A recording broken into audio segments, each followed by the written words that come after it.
Alright, so today I'm going to be going over the construction of the head.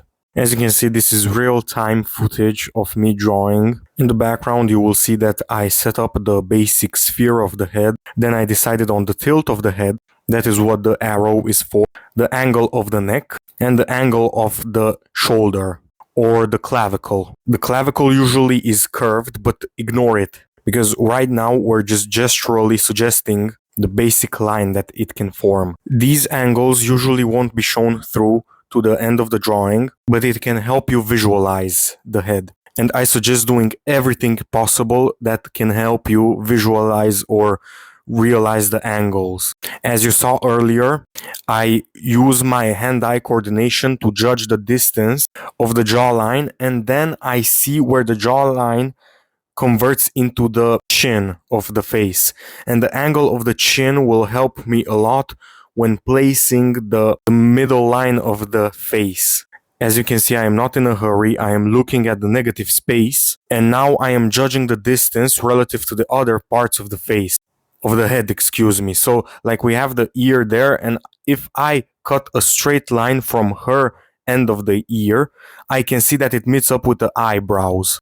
Do everything possible to check these angles in everything, like literally everything, every angle that you can try. The more you give to it and the more you check, the better it will be. Now I am setting up the basic proportion of the head. So like the eyebrow line or ridge is at one of the thirds of the face, the nose base is at another one of the thirds, and the chin is at another one of the thirds. This is a personal preference, but I personally prefer to add the eyes as either small boxes or like that tic-tac shape, like the small shape.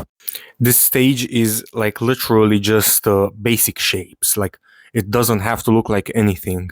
Only when you're a master and you can like eyeball this stuff, like the grids are inside of your head at that point, then you can literally start to like draw the actual eye or the nose. But as a beginner or an amateur or even a high level amateur, like you have to do these kinds of construction lines if you want to be serious. Like of course you can do this like freestyle.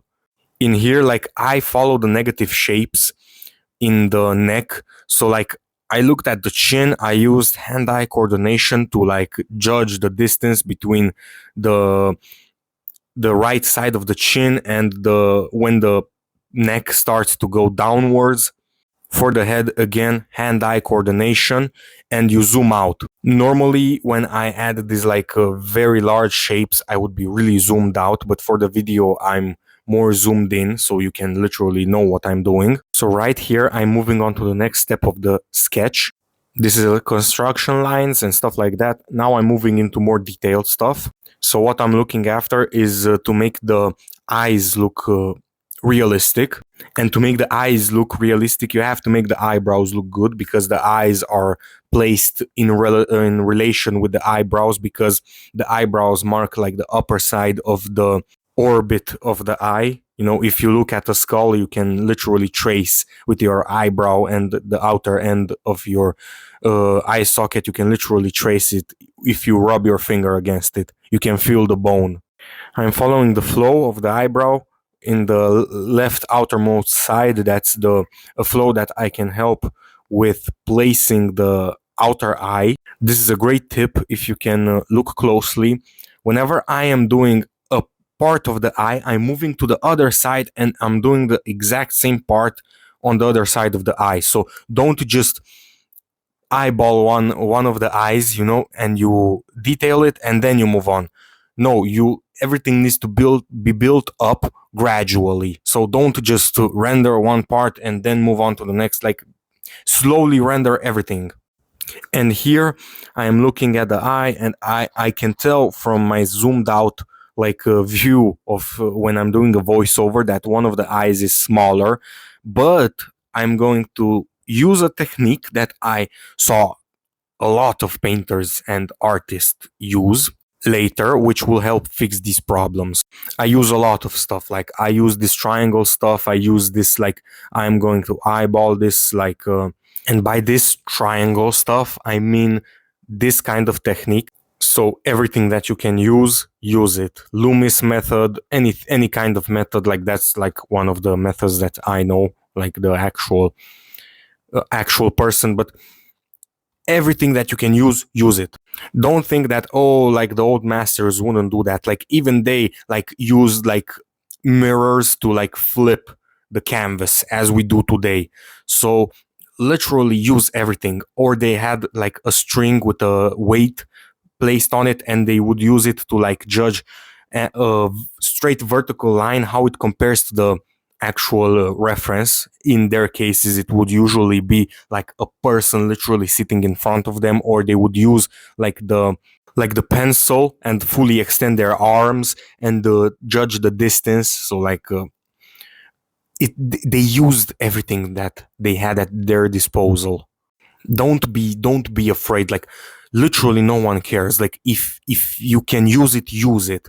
3D models, any kind of flip the canvas, make it upside down. I'm gonna do that later in this video. So like everything, use it. Like I would suggest not tracing, but even use tracing if you want, but like make sure it's not copyrighted. People always like to gatekeep. Oh, and this is when I flip my canvas, because this helps you with like getting a fresh eye. So getting back to what I was saying, people always like to gatekeep like what is actually doing art. Art is something that looks pleasing. Either it tells a story and looks pleasing, either it's just straight pleasing, like it looks good. And I know this sounds kind of sus, like, oh, pleasing, but like, stop with that shit. Like, just listen to what I'm saying. If it looks good, there's a market for it. And you don't have to uh, be like conventionally good, or like, there are a lot of artists that shouldn't have been successful. Like, a lot of people will say like, I don't want to use shouldn't have been, but a lot of people don't think people deserve to be successful. I don't think that. Like a lot of us abstract art, like what is that? Like it's just random strokes. Like bro, if somebody finds value in it, then it has value, because in a free market, that's literally all that matters. Look, I'm moving on. Like, look, I'm flipping the canvas a lot in a lot of ways. I do this traditionally as well when I'm doing watercolors or a lot of stuff like that. When I'm serious, I flip the canvas. Like, this is a very good thing to do. Of course, I'm not gonna grab mirrors and like look it so that it's flipped like I flip the canvas like horizontally, but I usually flip it upside down on the side. You know, I flip the reference. I make the gradient of the values very like condensed so that I can tell the shapes. I do everything, like use everything that at your disposal.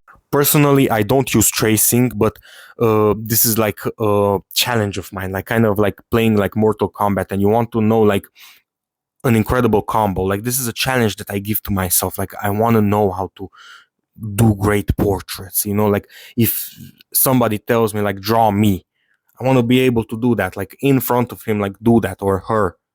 So that's the reason why I learned this. And as you can see, like take your time, like don't rush this, like don't make needless like decisions. Use almost 100% opacity.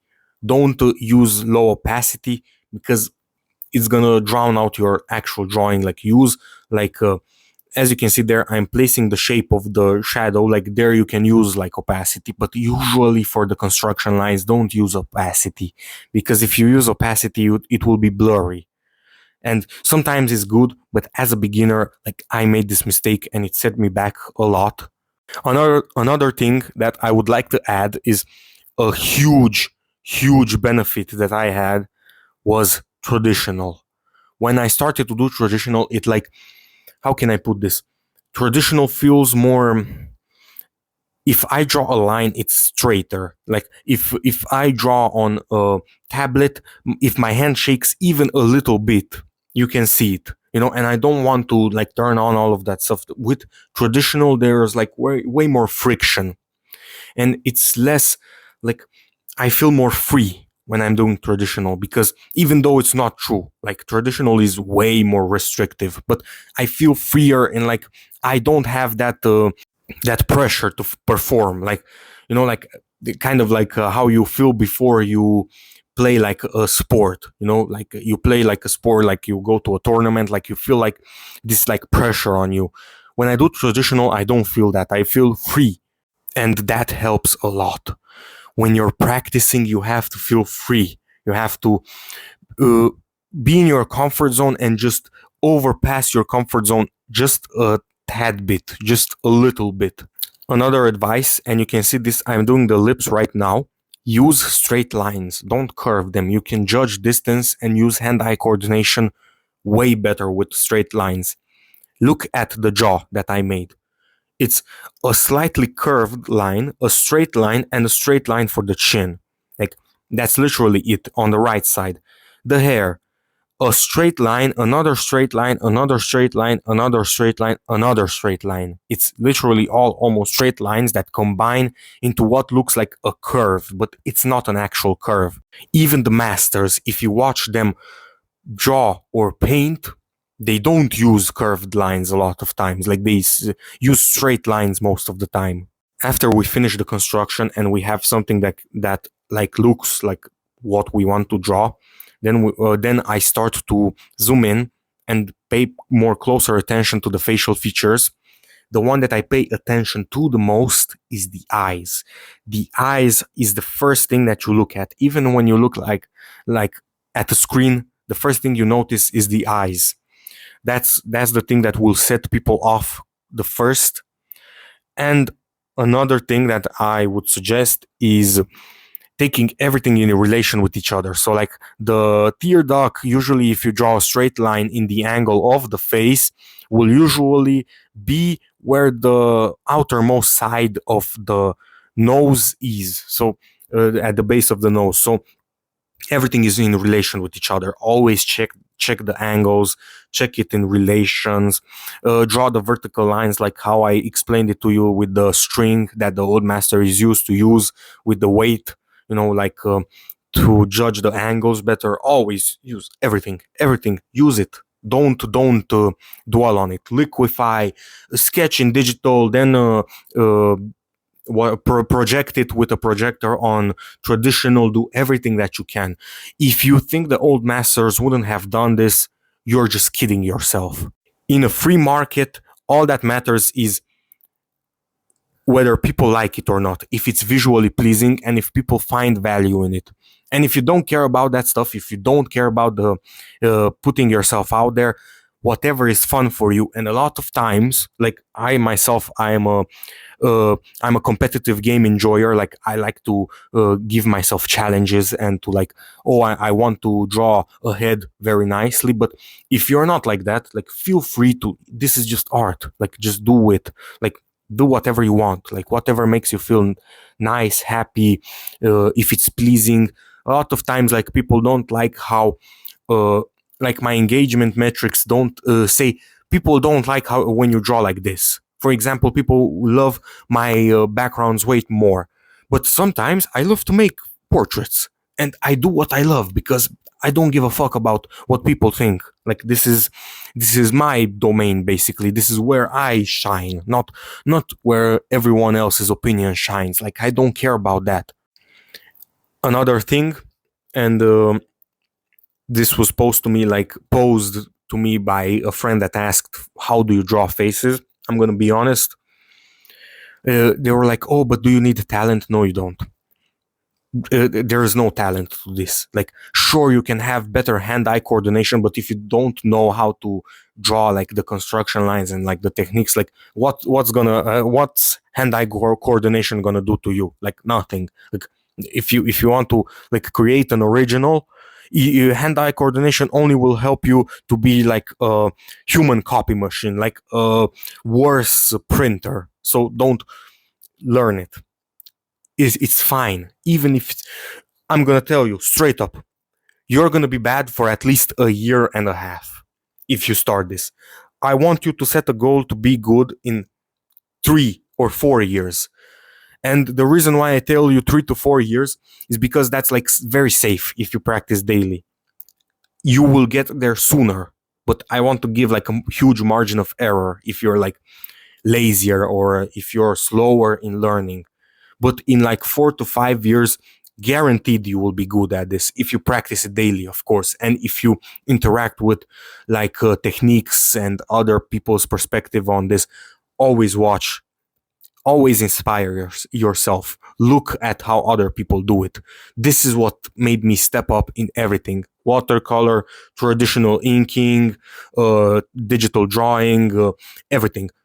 This is what helped me the most, is watching other people do it and realize, oh, I can use this, or like it helps you visualize. Even if I'm not painting, if I consume a lot of media, like I can visualize myself painting and drawing, and I can like come up with different solutions, different outcomes. You know, you have to get to 4, you can do 2 plus 2, or 5 minus 1, or 7 minus 3. You can do everything, just get to that point, you know, to 4. Just get to 4. And I'm saying this because everyone's journey is going to be different. Everyone is going to have different techniques. Like a lot of people use Loomis technique. A lot of people use like just raw hand-eye coordination. A lot of people use like a more sculptural side of like drawing. You know, I see a lot of charcoal artists, you know, like they use like charcoal and they basically sculpt the head in. That's something that I tried before. I'm not really good at that. But what makes you feel good? If you don't feel fluid good, and if you don't feel fluidity to your process, it's either because you're a beginner and you're not used to it, or because that's not the right process for you. Sometimes being a human copy machine isn't all that bad. Whatever makes you feel good. If you literally want to do hyper realism, which is something that I would always critique like a year ago, like why would you do that? Like you have like a photo. If it makes you feel good, do it. Like it doesn't matter. All right, so I yapped long enough. I talked a lot, and basically the conclusions that I came to is do whatever is right for you. Watch videos. I would suggest Proco.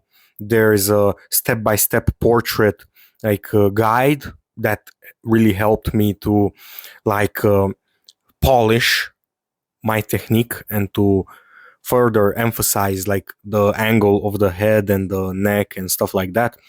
I would suggest watching videos. Marco Bucci, Mark Brunette, Proco, Sam Does Arts, Wulop, everything. The best advice that I can give you is to seek it out yourself. If you really want it, you don't need school, you don't need motivation, you don't need. If you want it, you will get it. No matter how hard it is, no matter how bad you are, no matter how old you are, no matter how young you are.